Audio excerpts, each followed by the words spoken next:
نؤمن به ونتوكل عليه ونعوذ بالله من شرور أنفسنا ومن سيئات أعمالنا من يهده الله فلا مضل له ومن يضلله فلا هادي له ونشهد أن لا إله إلا الله وحده لا شريك له ونشهد أن سيدنا ومولانا محمدا عبده ورسوله صلى الله تعالى عليه وعلى آله وأزواجه وصحابه وأهل بيته وذرياته وأتباعه أجمعين برحمتك يا أرحم الراحمين. أما بعد، أعوذ بالله من الشيطان الرجيم. بسم الله الرحمن الرحيم. قال الله تعالى: وهو الذي في السماء إله وفي الأرض إله وهو الحكيم العليم. حضرات معظم، کئی جمعوں سے یہ گفتگو چل رہی ہے کہ انسان کے دنیا اور آخرت سے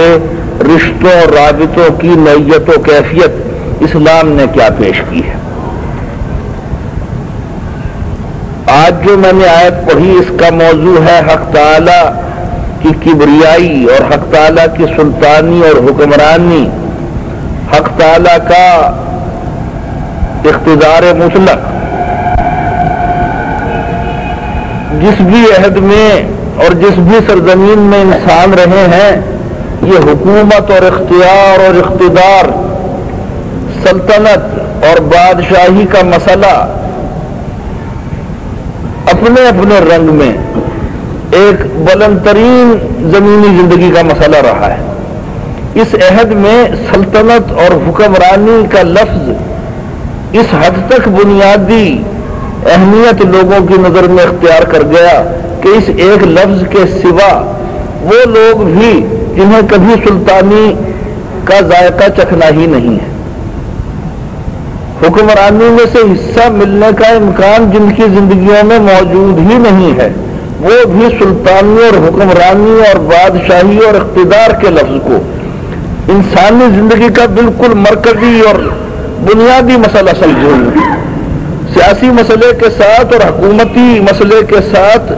معیشی مسئلے کو اور معیشی اور اقتصادی مسئلے کے ساتھ سیاسی مسئلے کو، سلطانی کے مسئلے کو اس طرح مربوط کر لیا ہے کہ ان دو مسئلوں کے سوا کوئی تیسرا مسئلہ انسانی وجود میں اور زندگی میں اور معاشرے میں اور تہذیب میں اپنے سامنے نظر نہیں آتا ہے. یہ جو میں نے آیت آج آپ کے سامنے پڑھی سورہ زخرف کی آیت ہے 84 نمبر، اس کا ترجمہ پہلے پیش کر رہا ہوں، پھر بات کرتا ہوں اس کی روشنی میں. وَهُوَ الَّذِي، اور وہ جو ہے یعنی اللہ جو ہے وہ آسمان میں بھی اللہ ہے. وَهُوَ الَّذِي فِي السَّمَاءِ إِلَٰهٌ، وہ آسمانوں میں بھی اسے کبریائی اور سلطانی اور حکمرانی اور بادشاہت اور اختیار اور اقتدار مطلق حاصل ہے. وَفِي الْأَرْضِ إِلَٰهٌ، اور زمین میں بھی اختیار اور سلطانی اور حکمرانی حاصل ہے تو اسی کو حاصل ہے. وَهُوَ الْحَكِيمُ الْعَلِيمُ، اور وہی ہے یعنی اللہ ہی ہے جو حکیم بھی ہے اور اللہ ہی ہے جو علیم بھی ہے.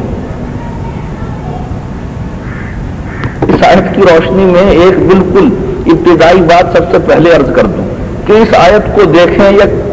اس مسئلے سے متعلق جتنی بھی آیتیں قرآن شریف میں ہیں اور قرآن شریف سے آگے بڑھ کے احادیث صحیحہ میں سلطانی اور حکمرانی اور اقتدار کے مسئلے سے متعلق جتنے بھی احکام ہیں اور تعلیمات ہیں، ارشادات ہیں، ان سے یہ معلوم ہوتا ہے کہ اسلام اپنے بالکل آغاز میں آسمانوں کے اندر اور زمینوں کے اندر جس کے جتنے اور جیسے اختیارات کا تصور ہے خدا کے سوا ہر ایک کے اختیارات کی نفی کے لیے آیا تھا. یہ اصول سمجھانے کے لیے آیا تھا کہ روحانی نوعیت کا اور مابعد الطبعی نوعیت کا انسان کی سمجھ میں جو قوت اور جو اختیار اور اقتدار نہیں آتا ہے وہ بھی، اور انسان کی سمجھ میں جو اختیار اور اقتدار آتا ہے وہ بھی، دونوں طرح کے اقتداروں کو یک وقت ختم کرنے کے لیے اسلام آیا تھا. یعنی ستاروں سے اور چاند سے اور موسموں سے، درختوں سے، آگ سے، زمینوں سے، پہاڑوں سے جو خدائی کے تصورات وابستہ تھے، کبریائی اور اختیار اور اقتدار کے تصورات وابستہ تھے، آسمانوں کے اندر جو دیویوں دیوتاؤں کا اقتدار تھا، استھانوں سے دیویوں دیوتاؤں کے اقتدار کو، ایوانوں سے نمرودوں کے اور فرعونوں کے اقتدار کو، وہ یک وقت نمرودی فرعونی یعنی زمینی انسانی اختیار ہوں یا دیوی دیوتاؤں کے اختیار ہوں، نظام فطرت میں جہاں قوتیں نظر آتی ہیں وہ اختیارات ہوں، سب اختیارات کی مکمل خالص نفی، مکمل خالص انکار، اس کو بالکل تہس نہس کر کے انسانوں کے شعور میں اور اعمال میں اس کی قیمت کو صفر کی سطح پر لانے کے لیے اسلام آیا تھا کہ سب کے ذہن میں، سب کے احساس میں، سب کے شعور میں، سب کی عقول میں، سب کے اعمال میں، سب کے سماجی رویوں میں، اخلاقی رویوں میں، مذہبی عادات میں، رسوم میں، رواج میں، جہاں بھی غیر خدا اور غیر حق کے اختیار کا تصور ہے، اس تصور کا شائبہ ہے، اس خیال کی پرچھائی ہے، وہ شائبہ بھی مٹا دیا جائے اور وہ پرچھائی بھی مٹا دی جائے، بس یہ غرض تھی اسلام کی۔ چنانچہ سلطانی اور حکمرانی کے مسئلے کو اگر دیکھنا ہے تو اس بنیادی اصول کی روشنی میں دیکھنا ہے کہ کسی نوعیت کی قوت اور کسی نوعیت کی قدرت اور کسی نوعیت کا کوئی اختیار اور اقتدار ایسا نہیں ہے جو خدا کے اقتدار کے تابع ہو کر نہیں چلے تو پھر اس کے چلنے کو مان لیا جائے۔ اگر وہ چل رہا ہے خدا کے بندوں پر، بندوں کی خدائی بھی نہیں چلے گی، درختوں کی خدائی بھی نہیں چلے گی، ہواؤں، پہاڑوں، ستاروں، سورجوں کی خدائی بھی نہیں چلے گی، غیر خدا کی خدائی نہیں چلے گی، صرف خدا کی خدائی چلے گی۔ یہ ہے توحید کا مفہوم۔ اسلام کے جو بدنیت اور بدگمان دشمن انسانی تاریخ میں جبر جہاں بھی رہے ہیں، عہد جدید کے مغربی لوگوں نے جو تاریخ اسلام لکھنے اور سمجھنے اور سمجھانے کی کوشش کی، ان کی شرارتوں میں سے ایک یہ شرارت بھی ہے کہ یہ سمجھایا کہ پہلے تو حضور صلی اللہ علیہ وسلم نے صرف عقائد اور عبادات کی دعوت دی تھی، صرف مذہبی مسئلے کو چھیڑا تھا، سیاسی اور دنیاوی اور سماجی اور معیشی مسئلے کو چھیڑا ہی نہیں تھا۔ جب جنگجو افراد مذہب کے نام پر ان کے ساتھ آ گئے تو ان جنگجوؤں کی قوت کے سبب ان میں خیال پیدا ہوا کہ اب سیاسی اقتدار کے حصول کی جدوجہد بھی کی جائے۔ یہ وہ لوگ ہیں جو اسلام کی کیا بات ہے، انسان کے فکر و عمل کے جتنے شعبے ہیں ان کے تاریخی اسباب ڈھونڈتے ہیں۔ وہ یہ کہتے ہیں کہ تاریخ میں اور ماحول میں اور حالات میں اور دنیاوی تبدیلیوں کے اندر انسانی ارادوں کا سرچشمہ ہوتا ہے، یعنی ارادے ماحول کے تابع ہیں، ارادے تاریخی تبدیلیوں کے تابع ہیں، تاریخی تبدیلیاں اور ماحول ارادے کے تابع نہیں ہیں۔ یہ مادیت اور دنیا داری اور الحاد اور دہریت اسی چیز کا نام ہے کہ انسانی ارادے کو حاکم قوت نہ سمجھا جائے، انسانی ارادے سے باہر مادی قوتوں کو، سیاسی قوتوں کو، معاشی قوتوں کو، سماجی قوتوں کو حکمران قوت کا درجہ دیا جائے۔ یہ شرک جدید کی انگنت شکلیں اس وقت موجود ہیں، خطرناک ترین شرک شعوری اور لاشعوری اس وقت دنیا میں پایا جا رہا ہے اور ہر وقت ہی پایا گیا۔ اب ان بدگمان دشمنوں سے بات کی جائے کہ آغاز اسلام میں جب توحید کی آیتیں اتر رہی ہیں، بالکل شروع میں جب بہت ہی تھوڑی گنتی میں مسلمان ہوئے ہیں، اور وہ جو تھوڑی گنتی میں مسلمان ہوئے ہیں وہ نہ کسی طرح کی سیاسی قوت ہے، نہ معاشی قوت ہے، نہ عسکری قوت ہے، نہ اسلحی قوت ہے، کسی طرح کی قوت ہی نہیں ہے، سیاسی اور معاشی دونوں اعتبار سے خالص بے نوائی کا زمانہ ہے، خالص بے بسی اور خالص بے اختیاری کا زمانہ ہے۔ اسی وقت یعنی آپ کو معلوم ہے کہ قریش نے ایک مجلس کی، قریش کی مجلس میں مشورے ہو کے اتباع کو بھیجنے کا فیصلہ کیا گیا۔ اتباع کی حاضری حضور صلی اللہ علیہ وسلم کی خدمت میں وہ آئے۔ یہ رئیس قریش وہاں آئے اور آتے ہی یہ ان کے چچا ہیں حضور صلی اللہ علیہ وسلم کے، دعوت توحید کو بنیاد بنایا جا رہا ہمارے دین کی، لیکن آپ دیکھیے کہ جب دعوت توحید کو دین کی بنیاد بنایا جا رہا ہے تو دعوت توحید میں کیا خطرات مضمر نظر آ رہے ہیں انہیں، وہ سارے نتائج جو روحانی زندگی اور قلبی زندگی اور ذہنی اور جذباتی زندگی میں مرتب ہوں گے، اور یہ باطنی انقلاب جو ظاہری انقلاب بھی بن جائے گا، سیاسی اور معاشی تبدیلیوں کی بھی تخلیق یہ کرے گا۔ ماحول ان ارادوں پر اثر انداز نہیں ہو رہا ہے، ارادے پورے ماحول کو تبدیل کر رہے ہیں، یہ ان اہل کفر کو اور اہل شرک کو نظر آ رہا ہے۔ چنانچہ وہ آتے ہیں اور پہلی بات ہی یہ کہتے ہیں کہ اگر مال و منال مقصود ہے، اگر دولت کے ڈھیر چاہے، سنو اے بھتیجے، یہ لفظ ہیں حدیث کی کتابوں میں کہ سنو اے بھتیجے، اگر آپ کو خزانے چاہیے، مال و دولت چاہیے، زر و جواہر کی ضرورت ہے، تو ہم سب کے سب رؤسائے قریش زیادہ سے زیادہ زر و جواہر اور مال و منال جمع کر کے لاتے ہیں اور آپ کے قدموں پہ رکھ دیتے ہیں۔ اگر اس مقصد کے حصول کے لیے وہ بات کہی جا رہی ہے جو بات ہمیں تکلیف پہنچا رہی ہے، اس بات کو تسلیم نہیں کریں گے۔ اگر وہ بات پیسوں کے لیے ہے تو جتنے اور جیسے پیسے چاہیے وہ حاضر خدمت ہیں۔ پھر کہا کہ اگر مسئلہ سیادت کا ہے، اگر مسئلہ سلطانی کا ہے، حکمرانی کا ہے اور بادشاہت کا ہے اور قیادت کا ہے، تو ہم آپ کو سارے قبائل کی اجتماعی سرداری اور سیادت اور قیادت پیش کرتے ہیں، اور آئندہ سے آپ کے فیصلوں کو آخری اور آخر ہوگا، آپ کے فیصلے کو حرف آخر ماننے کے لیے ہم تیار ہیں۔ پھر کہا جاتا ہے کہ اگر کسی بڑے گھرانے میں شادی مقصود ہے، اگر حسن و جمال کا مسئلہ ہے، یہ مسئلہ بھی حل کر دیتے ہیں۔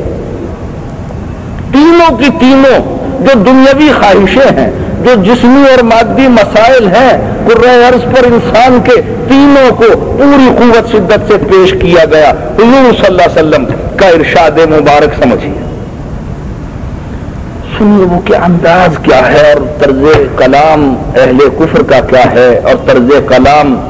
اسلام کی کو اس کی تکمیل کے ساتھ قیامت تک کے لیے جس ہستی کو کے ذمہ ہے تکمیل کے ساتھ نافذ کرنا اسلام کو، انہوں نے سورہ حامیم سجدہ کی 6 آیت کا ایک ٹکڑا پڑھا اور سورہ حامیم سجدہ کی ایک آیت 9ویں آیت پڑھی، 6 آیت کا ایک ٹکڑا اور 9ویں پوری کی پوری آیت پڑھی، بس انہوں نے ساری گفتگو کر لی۔ اب آپ دیکھ رہے ہیں کہ جواب کیا، جواب میں کوئی مباحثہ نہیں، مناظرہ نہیں، منطق فلسفہ جو ہم لوگ دنیاوی ذرائع اختیار کرتے ہیں ان میں سے کچھ بھی نہیں۔ قول، اللہ تعالیٰ حضور صلی اللہ علیہ وسلم کو جو قل سے خطاب کر رہے ہیں وہی آیت حضور صلی اللہ علیہ وسلم خود پڑھ رہے ہیں، اتباع کو پڑھ کے سنا رہے ہیں۔ قل انما انا بشر مثلکم یوحی الی انما الہکم الہ واحد، کہ اے نبی ان سے کہیے کہ میں تو ایک تمہیں کی طرح کا بشر ہوں، تم بھی نسل انسانی کے ایک فرد ہو، میں بھی نسل انسانی کا ایک فرد ہوں، لیکن کون سا فرد ہوں؟ یوحی الیہ، میری طرف تو ایک وحی آتی ہے، اس وحی کے ذریعے مجھے یہ بات بتائی جاتی ہے، یہ بنیادی اصول، یہ ابتدائی اصول، اصل الاصول، ساری سچائیوں کی جو جڑ ہے وہ سچائی، ساری صداقتوں کی بنیاد جو ہے وہ صداقت، بس یہ صداقت جو ہے نسل انسانی کے افراد تک میں نسل انسانی کا ایک فرد مقرر کیا گیا ہوں، مجھے وحی کے ذریعے۔ ارض و سما کا خالق، وہ خالق کے آسمانوں میں بھی وہی اللہ ہے اور زمین میں بھی وہی اللہ ہے، وہ اس نے یہ کہا ہے کہ یہ ایک اصول بتا دیا جائے، انما الہکم الہ واحد، کہ تمہارا خدا تو بس ایک ہی خدا ہے۔ یہ کثرت الہ کے نظریے کے خلاف وحدت الہ کا اصول یہ میں پہنچانے آیا ہوں۔ یہ تمہاری سلطانیوں سے، تمہاری سرداریوں سے، تمہاری سیادتوں سے، تمہاری قیادتوں سے، تمہارے مال و منال سے، تمہاری خواتین کے حسن و جمال سے مجھے کوئی غرض نہیں ہے، میری کوئی نیت، میرا کوئی ارادہ ان چیزوں کے حصول سے وابستہ ہی نہیں ہے۔ ایک مقصد ہے، ایک نصب العین ہے، ایک غرض ہے، ایک خواہش ہے، ایک ارادہ ہے، وہی میری ذات کا نیوکلیس ہے، اور ایک کی ذات کا نیوکلیس اسی اصول کو بنانے کے لیے آیا۔ میرے علوم و اعمال کی جڑ اور بنیاد یہ ہے، انما الہکم الہ واحد فاستقیموا، کہ پس تم اپنا رخ صرف اسی کی جانب سیدھے، اپنا منہ اسی کی جانب سیدھے، اپنا منہ اسی کی جانب کرو۔ فاستقیموا الیہ واستغفروہ، اور اسی سے معذرت طلبی کرو، اسی سے معافیاں چاہو۔ یہ آیت کا ٹکڑا پڑھا، پھر کیا پڑھا؟ قل انکم لتکفرون بالذی خلق الارض فی یومین وتجعلون له اندادا، کہ اے نبی، پھر نبی آیت بھی اے نبی سے شروع ہوتی ہے کہ اے نبی ان سے کہو کہ کیا تم ایسے خدا کو جھٹلائے چلے جا رہے ہو اور دوسروں کو اس خدا کا ہم سے ٹھہرا رہے ہو جس نے زمین کو 2 دن کے اندر تخلیق کیا۔ لتکفرون بالذی خلق الارض فی یومین، کہ جس نے زمین کو 2 دنوں میں تخلیق کیا، وتجعلون له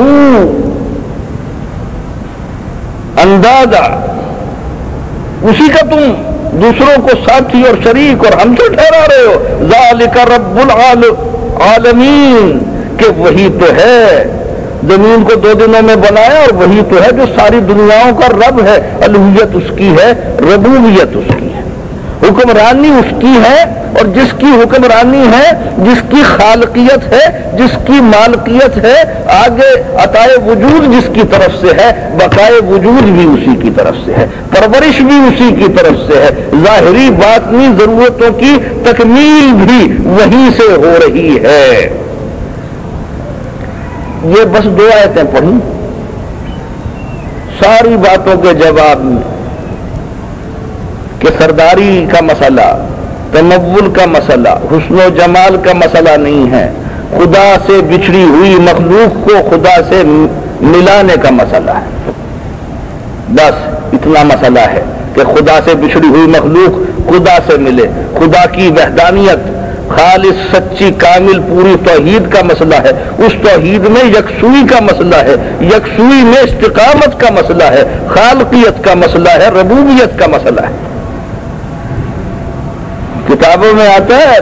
حدیث میں اور سیرت کی کتابوں میں آتا ہے کہ یہ ایک آیت کا ٹکڑا اور ایک پوری آیت سن کے اتباع یہ آیتیں سنتے ہی حیرت میں گم، بالکل دنگ، کچھ نہیں سمجھ آ رہا ہے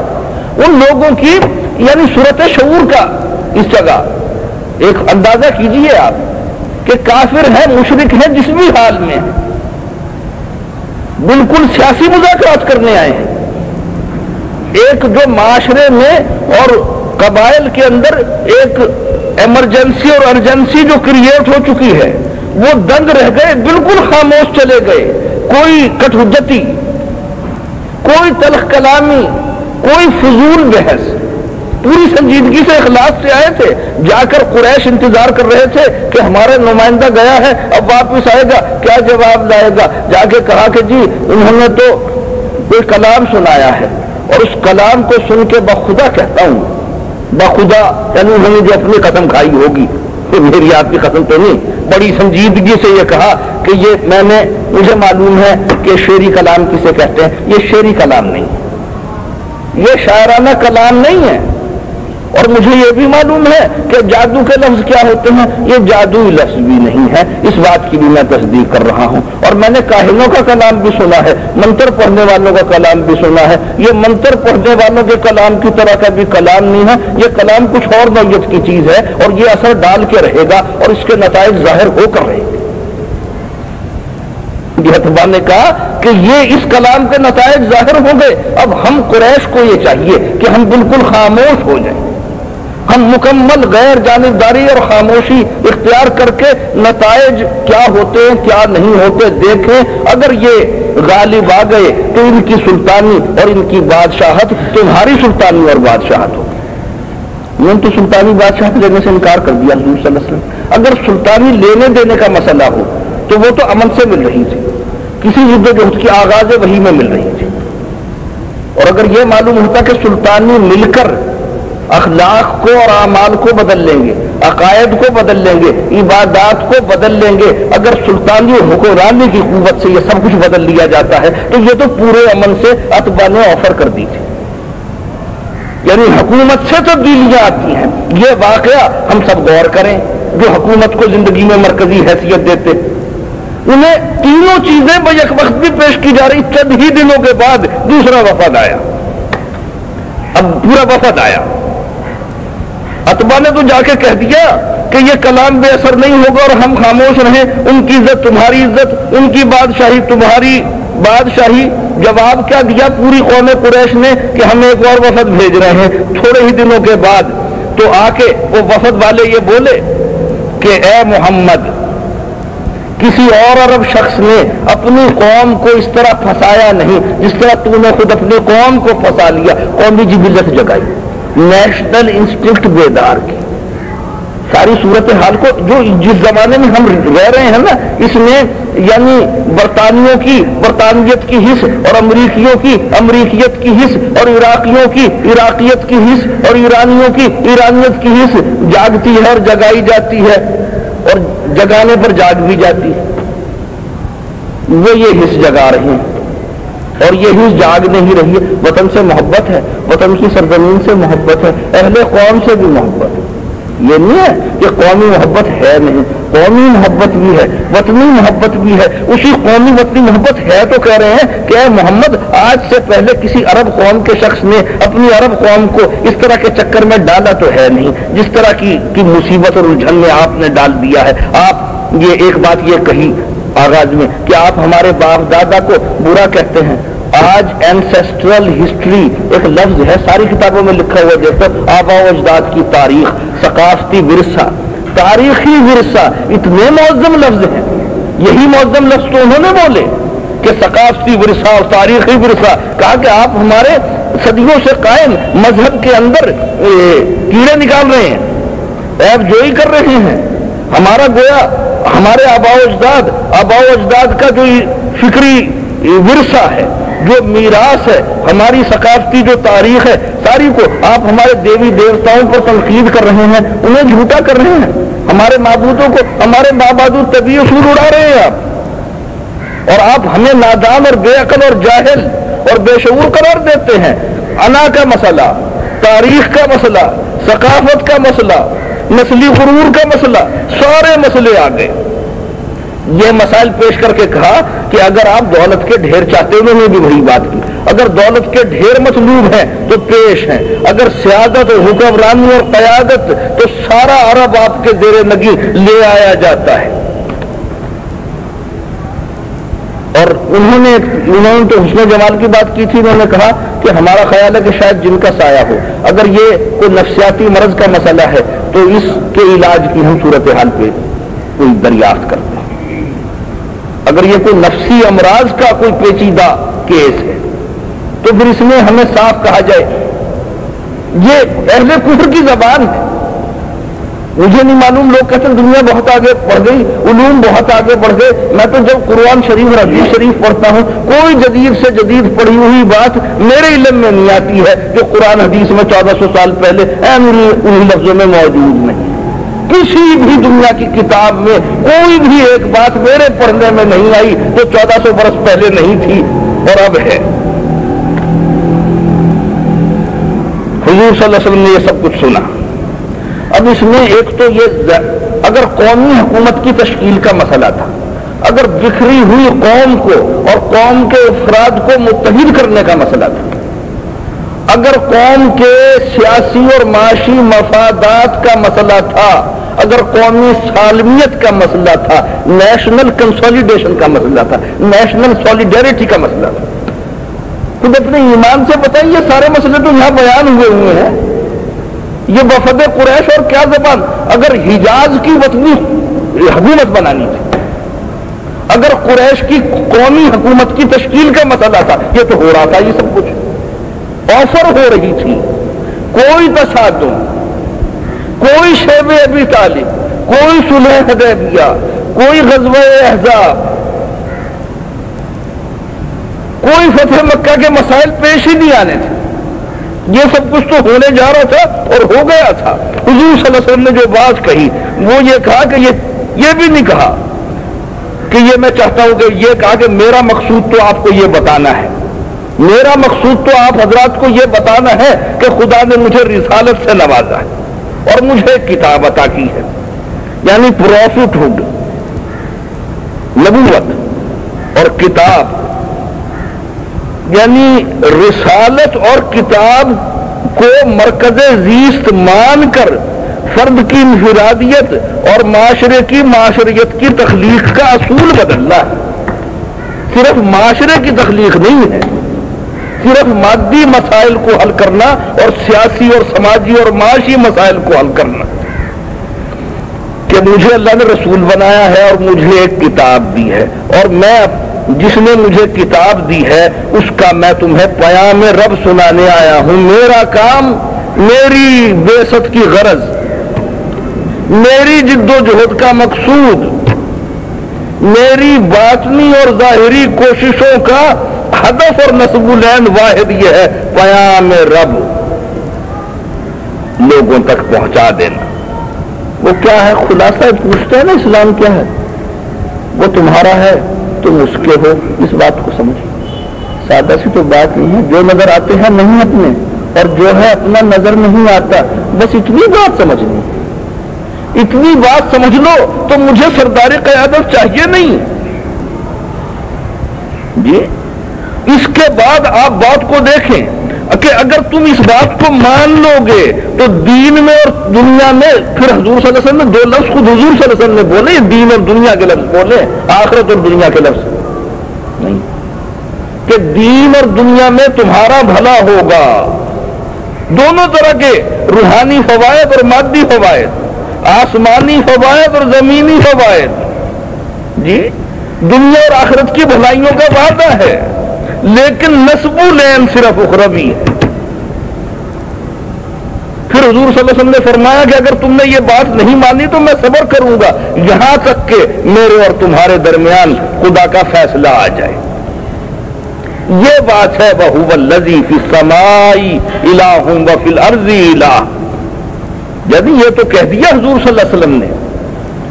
کہ دنیا کی بھلائیاں بھی ملیں گی، آخرت کی بھلائیاں بھی ملیں گی، لیکن میری جد و جہد کا مقصود جو ہے نہ قومی وحدت کا حصول ہے، نہ قومی سالمیت کا حصول ہے، نہ میرے کوئی سماجی تمدنی معیشی اغراض اور مفادات ہیں، نہ قریش کی قومی حکومت، نہ حجاز کی وطنی حکومت. اس سے بہت بلند، اور وہ ہے معرفت ربانی. بس مقصود اتنا ہے، یہ ہدف مقصود ہے. اس ہدف کو مقصود بنا کے، اسے مرکز شعور و عمل بنا کے، اسے نیوکلیس بنا کے پرکار گھومے گی. اس پرکار گھومے گی تو دین اور دنیا کی ہر چیز اس پرکار کے اندر آئے گی. لیکن پرکار گھومنے سے پہلے پرکار کا پہلا سرا جو ہے وہ مستحکم ہوگا. قلب میں خدائی دنیا ہاتھ میں ہوگی، قلب میں نہیں ہوگی. قلب دنیا سے مکمل طور پر لا تعلق ہوگا، بے رشتہ ہوگا، خواہش دنیا نہیں ہوگی. دنیا، حضرت حاجی امداد اللہ مکی علیہ الرحمٰن نے فرمایا کہ دنیا کی مثال سائے کسی ہے، تم سائے سے منہ موڑ کے چلو گے، سایہ پیچھے پیچھے آئے گا. تم سائے کو پکڑنے کے لیے سائے کے پیچھے بھاگو گے، سایہ ہاتھ میں نہیں آئے گا. تو دین و دنیا پہ پرکار گھومے گی،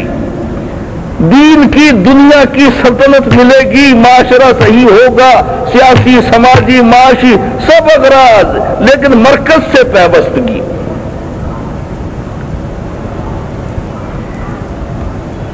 آگے چل کے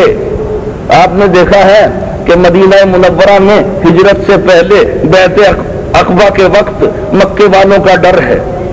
مکے والوں کے ڈر سے ایک گھاٹی میں چھپے ہوئے ہیں. رات کے وقت چھپ کر رسول انعام علیہ الصلوۃ والتسلیم کے دست اقدس پر بیعت ہو رہی ہے. جو انسانی ارواح اس دست اقدس پر بیعت کر رہی ہیں ان میں کی ایک روح عظیم حضرت اسد بن زرارہ رضی اللہ تعالیٰ عنہ اب ساتھیوں کو بیعت کرتے ہوئے روکتے ہیں کہ اے ساتھیوں بیعت تو کر رہے ہو، معلوم ہے کس بات پہ بیعت کر رہے ہو؟ یہ بیعت عرب اور عجم سے، جن و بشر سے جنگ کی بیعت ہے۔ یہ میں بھی عرض کروں گا جو 2-4 منٹ ہے کہ مسئلہ کیا تھا۔ قتال اس میں ناگزیر ہے، تصادم اس میں ناگزیر ہے، جا سپاری اور جا باختگی، ذوق شہادت اس میں ناگزیر ہے۔ حق تعالیٰ کے عشق کا آغاز ہوا ہے نا، تو ساری دنیا، آپ سلطنت تو مانگ نہیں رہے ہیں، آپ معاشی اقتدار تو مانگ نہیں رہے ہیں، آپ کو شہرت اور جاہ و حشمت اور مال و منال تو چاہیے نہیں، لیکن جو کچھ چاہیے وہ یہ سلطنت رکھنے والوں کو، ستوت و حشمت رکھنے والوں کو، قوت رکھنے والوں کو معلوم ہے کہ انسان اس بات پر آ گئے تو جس بات پر ہم ہیں اس پر کوئی ہمیں رہنے نہیں دے گا۔ ہماری سلطنت جائے گی، ہماری سلطنت خود بخود چھن جائے گی۔ یہ جو بے سلطنتی کا سبق پڑھا رہے ہیں، بے سلطنتی کے سبق سے ہماری سلطنتیں ہاتھ سے جائیں گی، پھر اہل سلطنت ٹکرائیں گے اور ہاریں گے، اور سلطنت ہاتھ میں آئے گی، سیادت اور قیادت ہاتھ میں آئے گی، ایسے آئے گی۔ حضور صلی اللہ علیہ وسلم سے بیعت کر رہے ہیں، اسد بن زرارہ کہتے ہیں کہ معلوم ہے کس بات پر بیعت ہو رہی ہے؟ عرب و عجم سے اور جنگ و بشر سے، جن و بشر سے جنگ کی بیعت ہو رہی ہے۔ انہوں نے کہا ہمیں معلوم ہے۔ حضور صلی اللہ علیہ وسلم سے مخاطب ہوئے، ان سے نہیں کہ آپ اپنی شرطیں پیش کیجیے، آپ ہم سے بیعت لے رہے ہیں نا۔ حضور صلی اللہ علیہ وسلم سے کہا کہ حضور صلی اللہ علیہ وسلم نے کہا کہ بس یہ اقرار کیجئے کہ اللہ کے سوا کسی کی بندگی نہیں کی جائے گی، بس یہ اقرار کیجئے کہ اللہ کے، اور دوسرا یہ اقرار کیجئے کہ میں اللہ کا رسول ہوں، اور تیسرا یہ اقرار کیجئے کہ نماز قائم کی جائے گی، اور چوتھا یہ اقرار کیجئے کہ زکوٰۃ دی جائے گی، اور پانچواں یہ اقرار کیجئے کہ اطاعت رسول اختیار کی جائے گی، اور چھٹا اقرار یہ کیجئے، سنیے، کہ جب اہل کو کوئی منصب اور عہدہ اور مقام ملے گا تو نااہل اس مقام اور منصب کے ملنے پر چھیننے کی جدوجہد نہیں کرے گا، جھگڑا نہیں کرے گا۔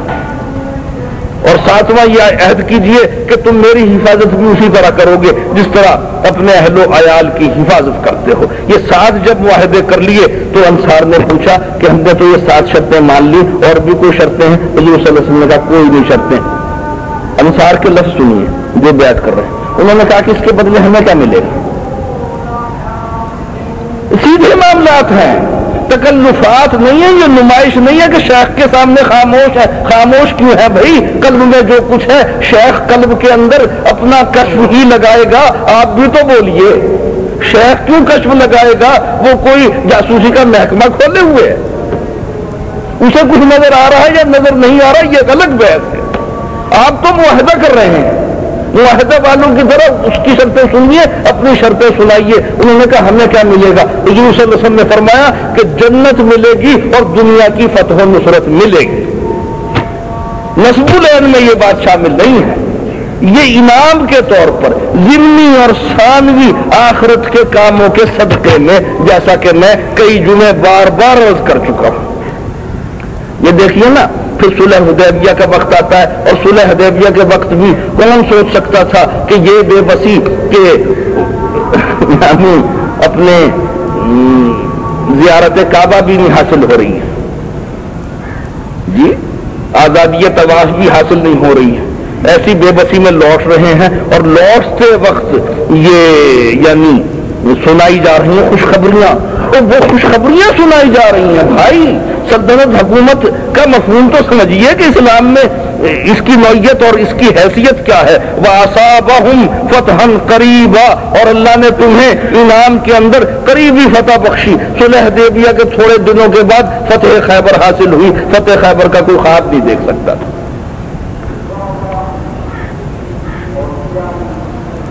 پھر فتح مکہ آخر ایک دن ہوئی، اس کی خوشخبری بھی انا فتحنا لکا فتحا مبینا، فتح مبین، فتح قریب اور فتح مبین، وینصرک اللہ نصرا عزیزا، نصر عزیز، زبردست فتح، یہ ساری بشارتیں دی جا رہی ہیں۔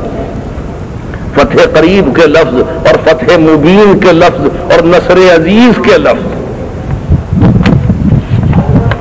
جی یہ صلح حدیبیہ کے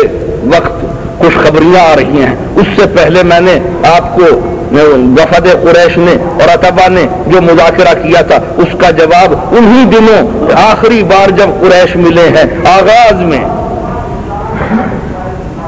حضرت ابو طالب نے کہا کہ اے بیٹے یہ کیا معاملہ ہے, اور ان کی طرف سے حضرت ابو طالب نے یہ کہا تھا کہ اے بیٹے یہ کچھ آپ سے لینا چاہتے ہیں, کچھ آپ کو دینا چاہتے ہیں, اب آپ کیا چاہتے ہیں؟ اپنے بھتیجے سے کہہ رہے ہیں وہ کہ یہ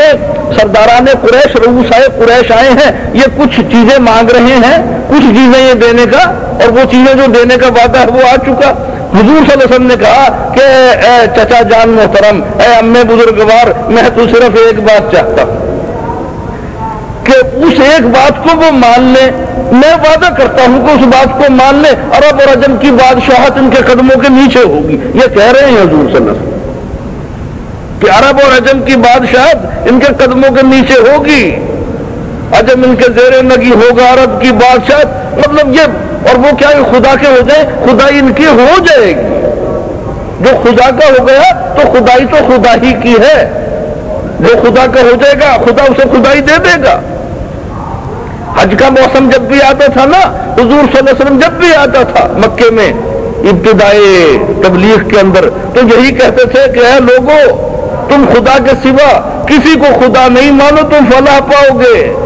عرب تمہاری بادشاہی میں ہوگا اور عجم تمہارے تابع فرمان ہوں گے. اور ایک لفظ وہاں میں نے پڑھا, کل ہی پڑھا پہلی دفعہ زندگی میں, کہ تم جنت میں بادشاہ بنائے جاؤ گے. یہ لفظ میرے مطالعے میں نہیں آیا تھا. انہیں وہ حج کے موسم میں حضور صلی اللہ علیہ وسلم تقریریں فرمایا کرتے تھے کہ عرب تم خدا کی خدائی کے سوا دوسروں کی خدائی کا انکار کر دو. اب حاصل کلام ساری بات کا یہ ہے کہ اسلام کا جب آغاز ہوا معلوم تھا کہ نتائج کیا ہوں گے. کلمہ دعوت توحید تھا جہاں سے بات ہوئی. اس کلمے کے نتائج دین و دنیا کی بادشاہی کی کنجی ہے. یہ اصول یہ معلوم تھا, لیکن یہ بھی معلوم تھا کہ اسلام کا یہ کلمہ تو صلح کا کلمہ ہے, محبتوں کا کلمہ ہے, رفاقتوں کا کلمہ ہے, دوستیوں کا اور پیار کا,